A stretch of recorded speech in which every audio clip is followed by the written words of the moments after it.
Hey, ladies and gentlemen, welcome to another edition of The Pain, where I'm Max Payne, and you got a front row seat to the apocalypse. You know, a lot of people ask me all the time, hey, Max, how did you break into the wrestling business? Well, actually, it's a pretty amazing story because if the truth be known, I fought very hard against being a professional wrestler because my whole life, let's start off at the beginning. I grew up in a little town called Pleasant Grove, Utah. And Pleasant Grove, Utah was one hell of a wrestling town. You might not believe that, but if you looked up in the amateur wrestling circles, you'd realize what a powerful wrestling team that Pleasant Grove, Utah has had consistently over the years. But the era that I was there was the most powerful because they had a coach named Daryl Henry. And Daryl Henry and I have a very long history, a deep history. We'll talk more about it. He had a tremendous impact on my life, but my entire life started as an amateur wrestler. I never intended to be a professional wrestler, except I have to go back even a little bit further. When I was a kid, I was so much trouble. My mother and father couldn't hire female babysitters for me any longer because I would run them off. So finally they hired a babysitter for me that was a guy, and the way that they made that fun was they'd buy donuts and he would promise me that I would get to stay up to watch Rocky Mountain wrestling. I think I made it one time to 10:30 at night to watch Rocky Mountain wrestling. But that had a huge impact in my life. I remember it. In fact, I remember his name. His name was Brett Jenkins. And it was a very spectacular time in my little youth. I remember how much I couldn't wait to see wrestling, and I never saw it. And then, like I said, now circa my amateur wrestling career that started very young in second and third grade. Coach Henry was the reason he was such a great wrestling coach is he came to the city of Pleasant Grove and he started little kids programs. And if you were going to wrestle, you were going to play football. If you're going to play football, you were going to wrestle. You were going to do a winter sport. If you were a football player, that's all there is to it. And that's the way life was. And all I wanted to do was play football.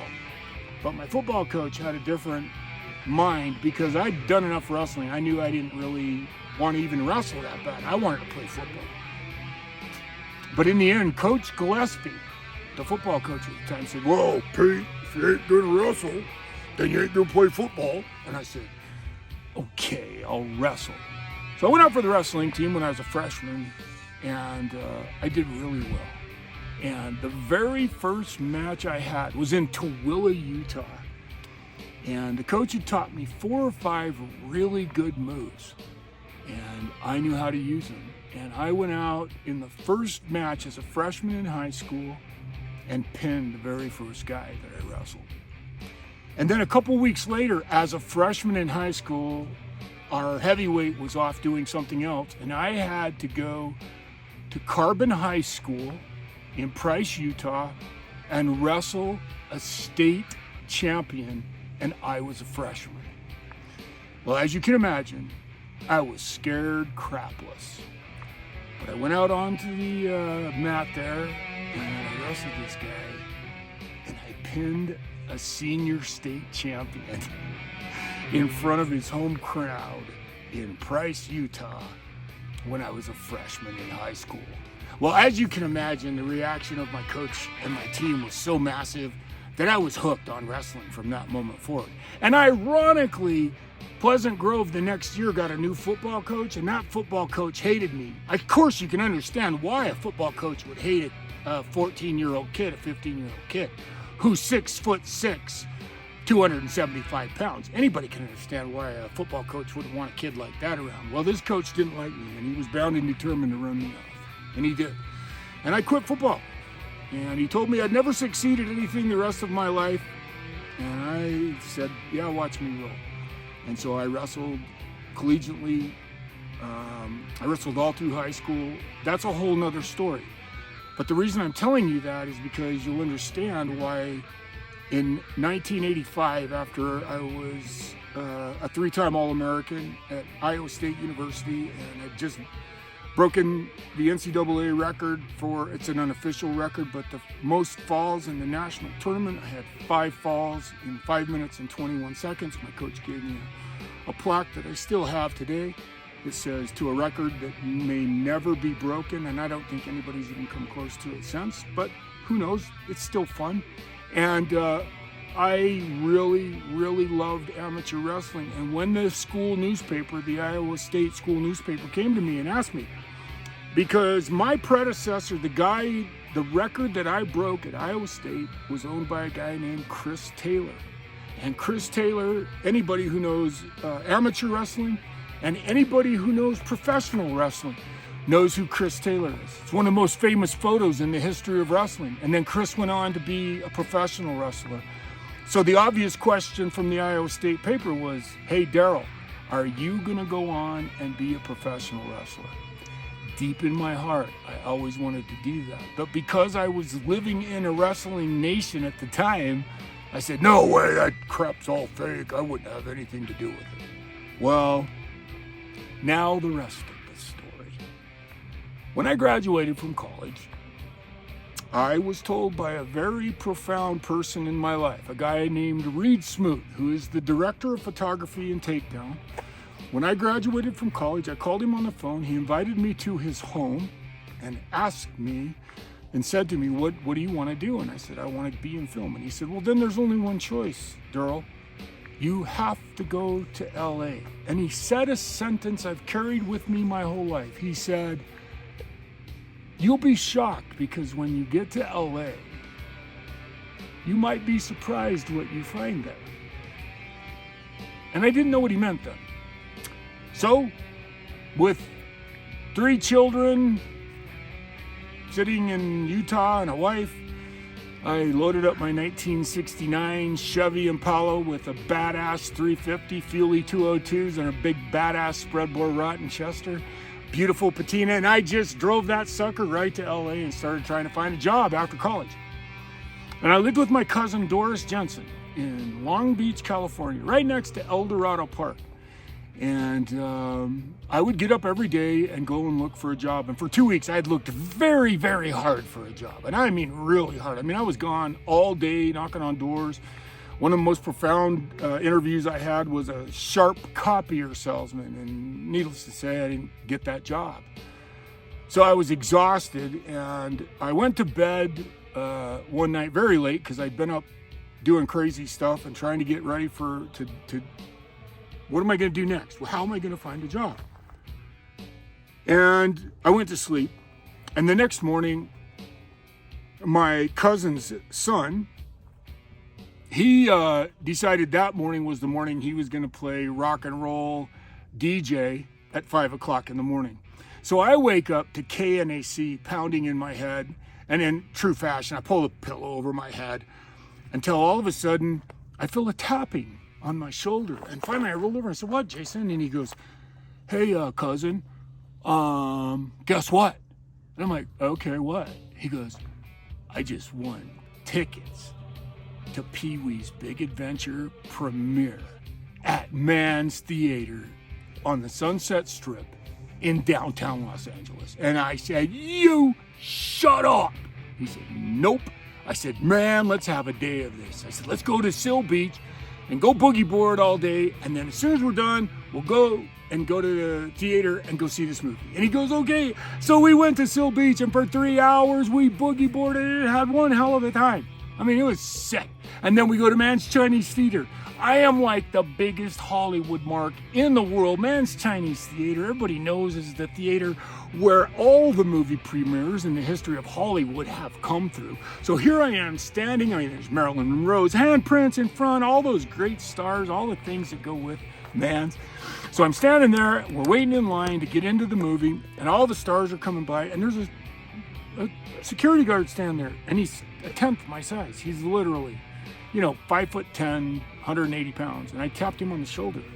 And he turned around and he looked up at me and he said, yeah, how can I help you? And I'm like, hey, how hard is it to get a job with you guys? And he laughed at me and he goes, dude, he pulls a card out of his pocket, he hands it to me. He goes, you will have a job in 30 seconds.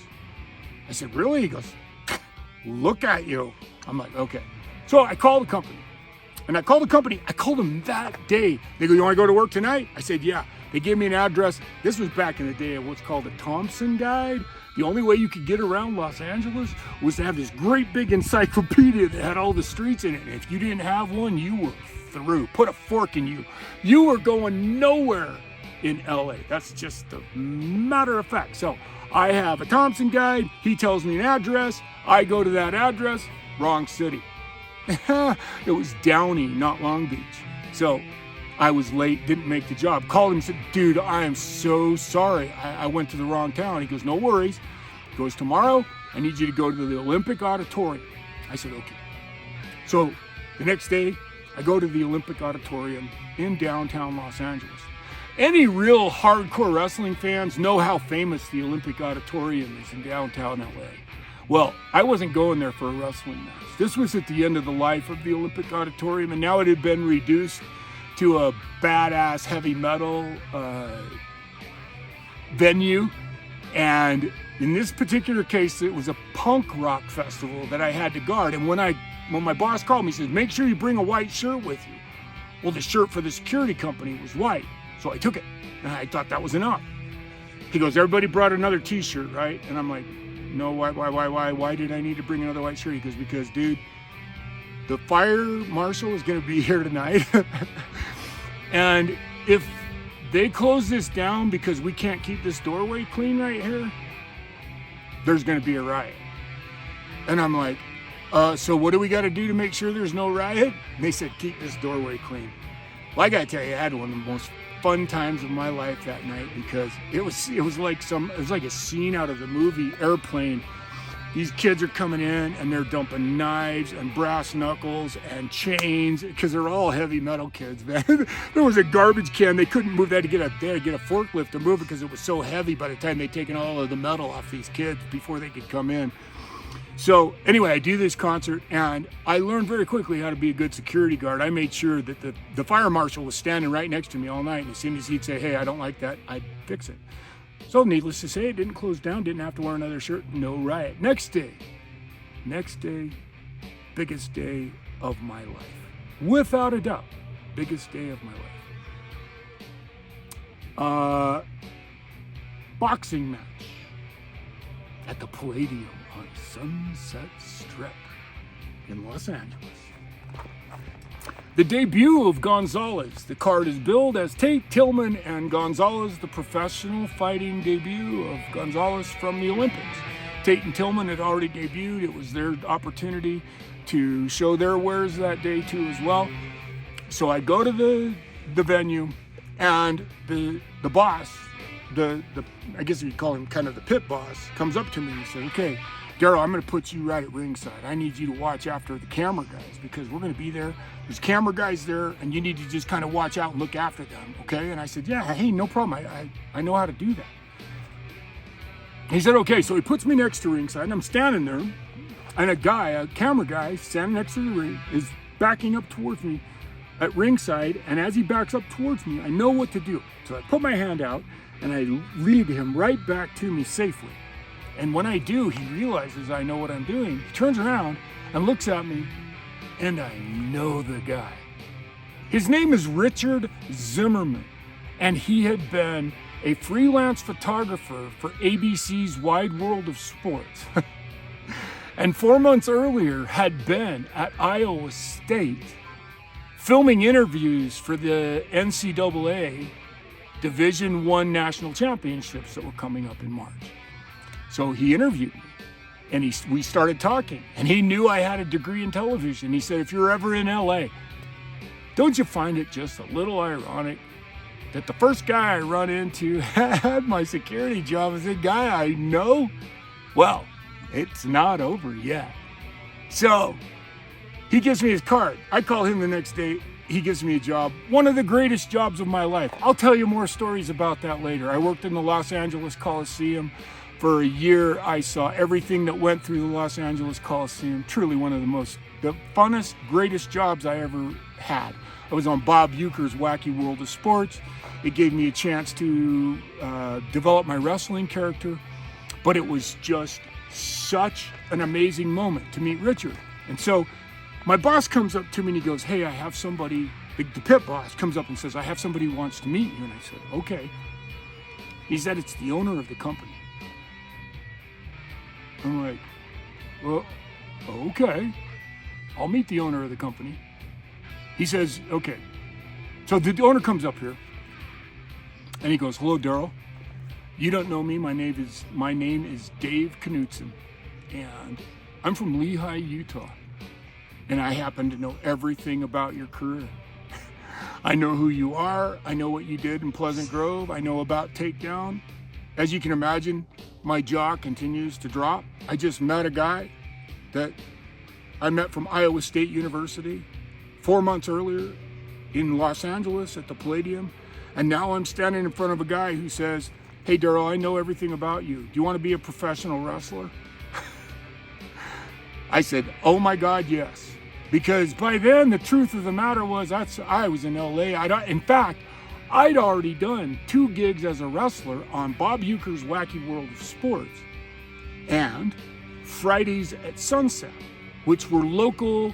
Bob Uecker was a nationally syndicated show. I played Lucifer Payne, the beginning rendition of Max Payne on Bob Uecker's Wacky World of Sport.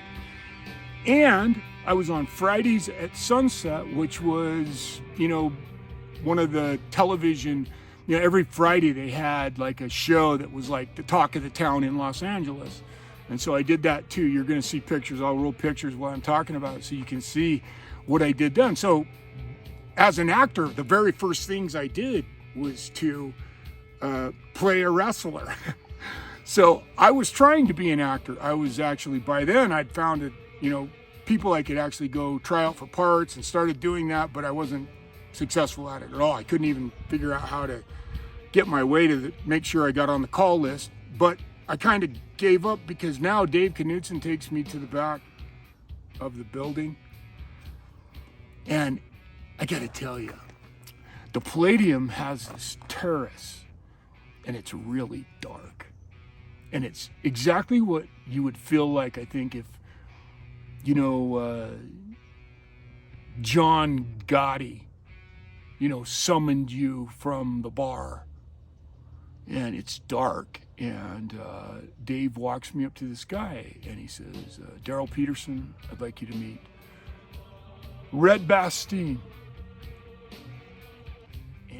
So, after I meet Red Bastien, I thought, how can my day be any better, right? So, Dave takes me and puts me at the back door of the Palladium.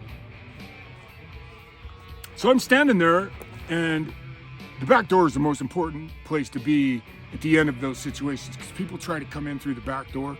So I'm looking out the back door trying to stop people from coming in, not people from going out. We don't really care about people going out. We just care about people trying to get back through the back door to gain access to, the stuff that they would want to gain access to. So he's got the biggest guy in the building at the back door. In this case, it happens to be me. So I'm standing there and I've got my head craned really hard out the door because I can see down the steps. And I've got my head craned really hard, and all of a sudden I feel bam right into my chest. Holy shit, what was that? And I look down and all I can see is blonde hair. And the blonde hair turns into a smile as she looks up at me. And it's Farrah Fawcett. Ryan O'Neal and Farrah Fawcett had been at the boxing match that day, and she wasn't paying attention on her way out the door and ran smack into my chest. And I'll never forget the cute little look on her face when she realized I almost knocked her out. It didn't hurt me. God, she weighs a buck. So she runs into me, she backs up, she looks up at me, and she goes, wow, I'm so sorry, big man. And she started smiling and she put her head on my chest and tapped me on the chest, and her and Ryan left. It was just one of those, just one of those moments where she just felt horrible because she wasn't paying attention. She was literally running, trying to get out, and ran smack into me, man. So anyway, that was my time at the Palladium. And that, my friends, is how I was introduced to the wrestling business. I had to add this extra little piece because it's so important, because part of what I'm going to show you is in the cutaways is I'm going to show you the article from the newspaper in the Los Angeles Times That proves every word of what I just said to you is documented proof. Hey, once again, I'm Max Payne with a front row seat to the apocalypse. Thanks for joining me on the Pain Lair. Hey, the Hidden, you know who you are, man. I love you. You're part of my tribe. Till the next time on the Pain Lair, Ben.